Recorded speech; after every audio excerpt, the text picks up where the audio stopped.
Во тека јавниот оглас за набавка на 13.000 тони домашна пченица за потребите на домашните стокови резерви кои ќе трае до 15 август. Минатите години пред жетва или во текот на жетва државата ги продаваше стоковите резерви и тие минатата година достигнаа рекордно ниски цени. Огромни количини се продавани по само 6 денари по килограм, вели министерот за земјоделство Љупчо Николовски, а според него тоа негативно влијаело на намалување на цената и откупот. Затоа од оваа година државата повеќе во овој период нема да продава пченица, туку ќе купува лебно жито, со цел да се постигне повисока цена, а и во интерес на производителите.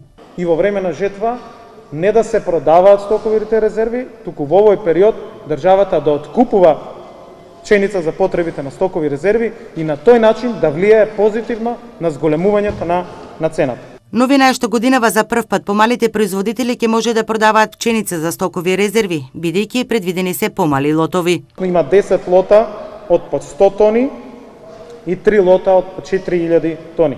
На овој начин ќе се придонесе за зголемување на откупот на домашната пченица, како и за потикнување, односно постигнување повисока откупна цена по текот на жетвата која што е во полнек. Министерството за земјоделство ја пресмета производната цена на пченицата, таа изнесува 9,14 денари по килограм. Николовски ги повика мелничарите да ја одредат откупната цена. Инаку регистрираните откупувачи на пченица за секој килограм откупена пченица до 15 септември, а платена до 15 декември, ќе добијат државна помош од 1 денар за килограм откупена пченица.